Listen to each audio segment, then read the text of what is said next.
guys, how's it going? Today we are going to talk about warming up practices for drawing and illustration. The exercises I'll be showing you today are very simple, but they're very effective, and if you do practice them 5 to 10 minutes prior to your actual drawing and illustration or painting, anything that you need to use your drawing skills, they will give you strength, and they are going to prepare your mind, eyes, and hands to work together in order to create some nice quality line drawing. I have been drawing and painting for the past 18 years or so, but even after all these years, anytime I'm starting a new project, I'll take my time, 5, 10, 20 minutes even, and I play some music. You could choose either soft music or fast music depending on your mood or the topic that you'll be sketching, and just practice it. And I promise, if you do this every time that you're starting your actual drawing, you'll find your result way more powerful and your lines are going to be fantastic. Alright, now that we know what we are going to be doing, I'm going to get started. Before we start, I want to quickly talk about pencils that you could use. You can just use a regular pencil that you use for writing. And if you have access to drawing pencil like 2B, 4B, 6B, you could use them as well. And if not, just HB is fine. Don't use mechanical pencil at this point. You get to use them when you're doing your fashion illustration, where you want to show all the details of the clothing and fine lines. You could totally use this, absolutely. But at the moment, we are not going to use that. This is kind of similar to, it is some kind of a mechanical pencil, but the lead is thicker, and it is similar to your normal pencil. And I have 2B in here, so it's wonderful for shading. I'll talk about that later. You don't have to use it, you could just use regular pencil, but I just want to introduce to you what's going on. Some of you might already know the difference between different pencils, but I'm going to quickly talk about it before I get started. Your HB pencil is the one that you use for writing, so it's not too hard, not too soft, it's just perfect. If you have more B going this way, your graphite is going to become softer. As the result, you get darker tones and you will be able to shade with that. So if I have 1B, it's going to be softer than HB. If I have 2B, it's going to be even softer, all the way to 8B or even more. And I'll show you a quick example because I have some of those here. I have B. Let's draw a line with regular HB. So that's the line you get. Then you have B, which is much darker, as you can see.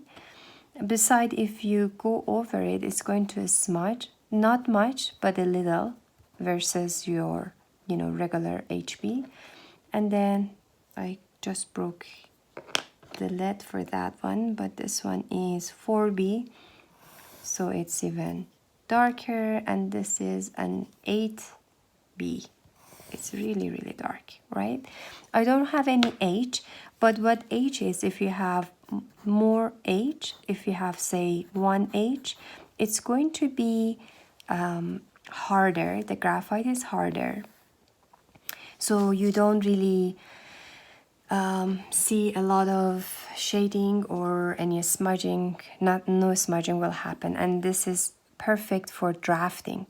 If you do 2H, it's going to be even harder, so your light becomes much lighter, right? So just keep that in mind. The more H, the harder the graphite is. The more B, the softer the graphite is. And eventually, if you stick around for the entire fashion illustration series, you will be needing 2B, 4B, and maybe 6B. My favorite one out of all of them is 2B. It's just sufficient. If you're doing more kind of artistic shading, then you could go to really, really soft graphite. Okay, so that's out of our way. Now, before we start any exercise, I want to talk about position of your hand. Your hand should be very comfortable and very relaxed. You don't want to press your pencil really hard. See, this is not good at all, because you can transfer that emotion to your drawing and your lines will be very intense and very uncomfortable to even look at. And if you hold the pencil really loose, that it kind of falls out of your hand, you probably can't get all the details you need. The best way is to keep your pencil kind of loose, not too tight, not too loose, just comfortable and be relaxed. And for all of these practices, when we do this in our classroom, I play soft music and we go like 2 minutes. Everybody is focused, everybody is doing the same thing, and I play music along. So it is a good idea that you play some music when you're doing your exercises. The second thing I want to talk about is your wrist. See, your wrist should be completely straight when you're doing these practices. Practice 1 is drawing horizontal line. If I want to draw that line, you see, I should keep my wrist straight. If I move my wrist, this is what happens. So say I want to go from point A to point B, right? If I move my wrist and draw that line, you see, I'm out of move at this point. So I'm forced to lift up and rejoin and draw another line, and so on and so forth. So I'm kind of exaggerating, but you end up with a broken line, which is not nice and smooth. And instead, what you want to do is to keep your wrist straight and go one long line, right? So this is super important. It seems very simple, but it goes a long way. Now, on your first sheet, which I kind of got started, you're going to practice from dark to light at the same time as practicing your straight line. Now, the value that is in this line, or this single line, let me actually switch to maybe a B. So when I start from left, I'm going to press hard, and as I go towards right, I'm lifting up the pressure so it becomes kind of lighter and lighter. This is called value. If you have the same value, like all dark or all really light, your drawing at the end is not going to be very interesting. But if you press hard as you go, lift up the pressure and really, really light and kind of fade it out, you will have more interesting line. And you'll see in a few minutes that how that could change your entire drawing to something more live versus this line, which is absolutely dark. Now you could also try to go from very light, apply a little more pressure and more pressure and more pressure, and go really, really dark, right?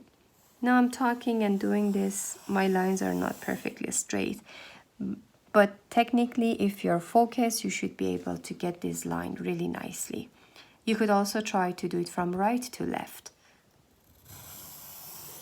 right? Dark to light. So when I talk less, I could get much nicer lines, right? Okay, so this is your number 1 practice. For your number 2 practice, you're going to use the same sheet. You don't need to use a new paper. You're going to do your vertical lines. These are all horizontal lines. So when you do this, you want to fill out the entire page. Your second one is going to be from, I'll start in the middle so I have more control, but you could start from that corner. So again, from dark to light, practice that. Or you could go light to medium and dark, play with that, right?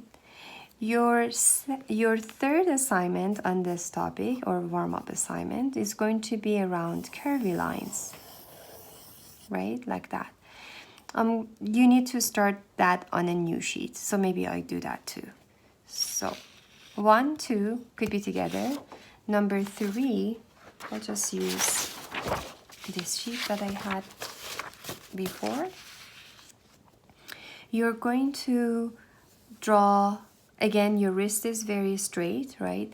And then draw curvy lines, light, medium, dark, really dark, all that. Again, music would be wonderful if you play some music. In fact, I have a certain playlist that I always use in my classes. I would upload that to our class site, so you can maybe use that music, or you could play your own music. You see what I just did in like very few seconds.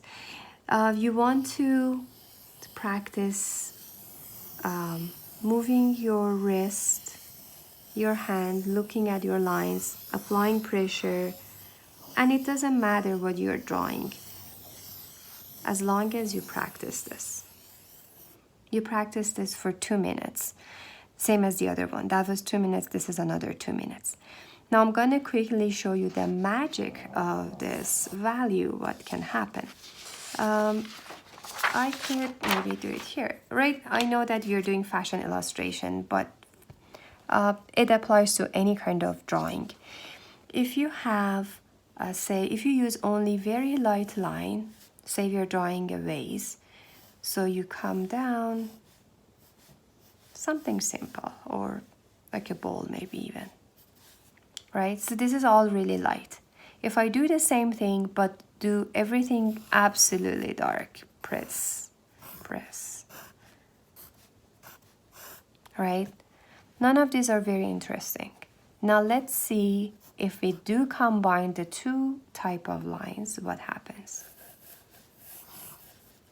So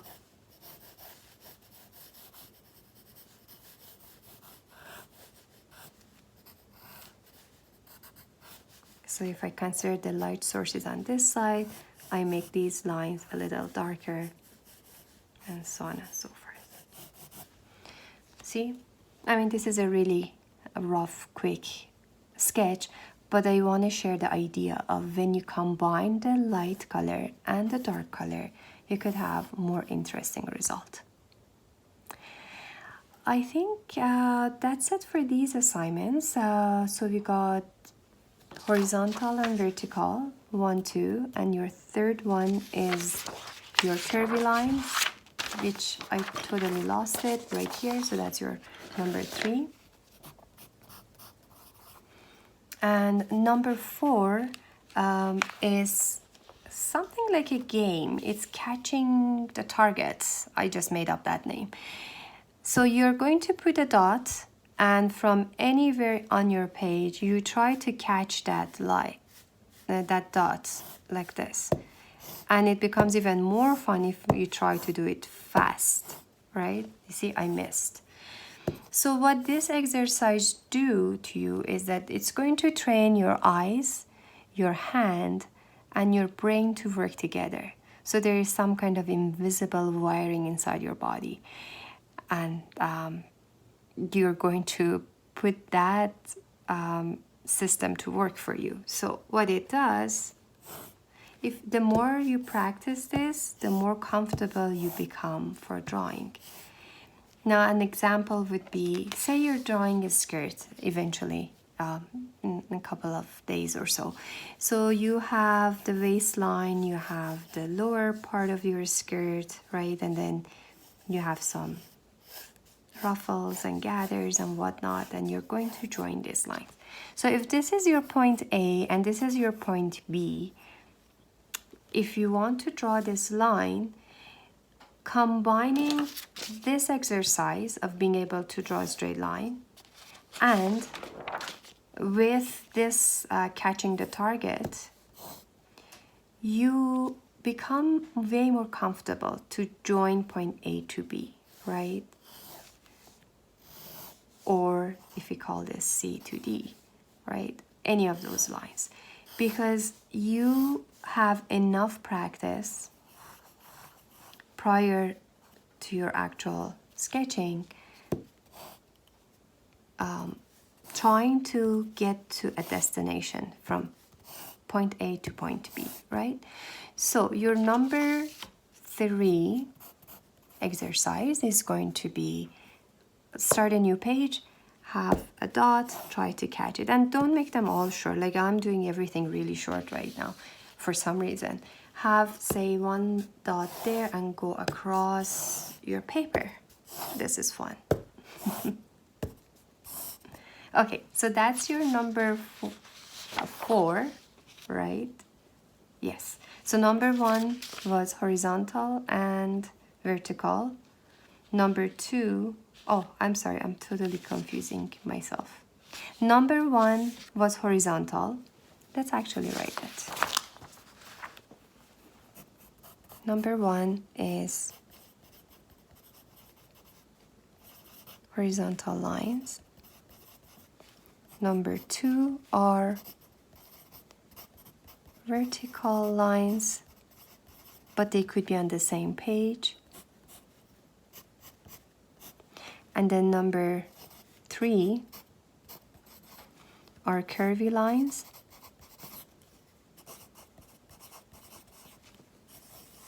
Make sure you practice value in all of them. So I'll just write here, value, dark to light. And number 4 was catching the target.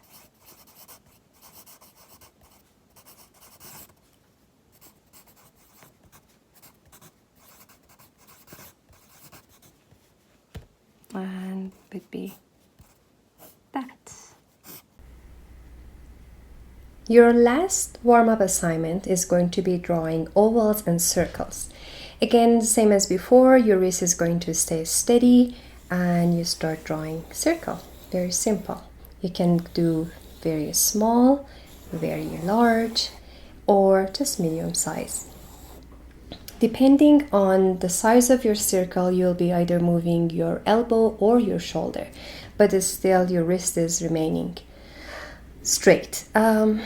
Right after that, so your assignment number 5 is going to be filling out your page with a bunch of circles and ovals, and the ovals will be similar motion. You can go into different direction.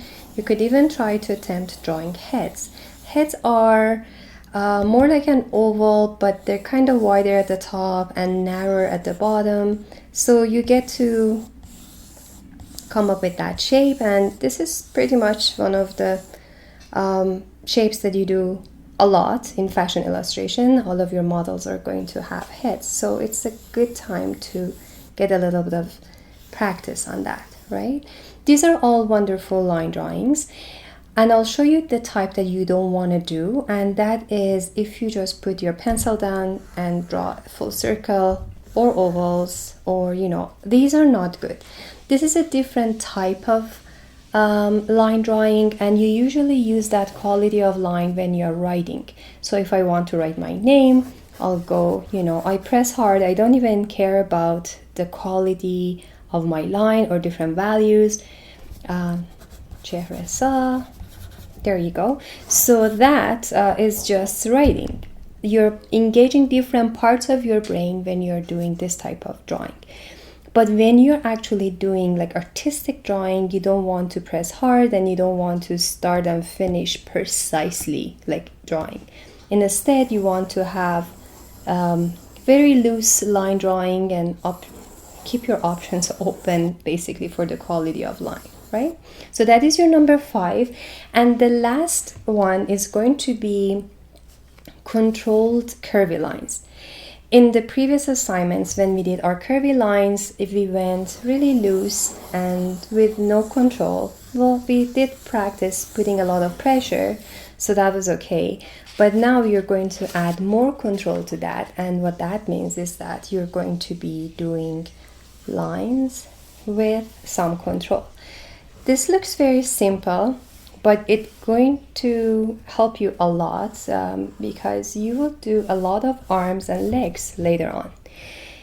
To give you an example, if I have a model, I'll just do a quick upper part of the body here. So say if I have this model and I'm going to draw an arm for her, I will be doing this movement for my outside of the arm, and in the inside I'm going to do this and probably giving her some fingers, and there you go. I mean, this is really random, but you see what I mean. Like, that's the type of movement that you need to have. You want to control your curvy line from light to dark, and you want to shape it. It's not absolutely straight and it's not that curvy, right? So it is more controlled. You use the same type of line drawings when you're doing the legs. For example, if this is my waist and here's the hip, say I want to do a leg here, you have that same movement drawing the legs. There you go. Right, so your very last assignment on drawing warm-ups, number 6, is going to be that movement. And don't worry too much to get it into perfect shape, just practice that. Your muscle memory will be developed if you do practice these a lot. Like after practicing this 5 to 10 minutes per day, in about a month, you come and start sketching, and suddenly out of nowhere you'll be very, very comfortable because your memories, your muscles are memorizing all these movements, and you're training your entire system to work together. So that is your last warm-up exercise. Great, that's all.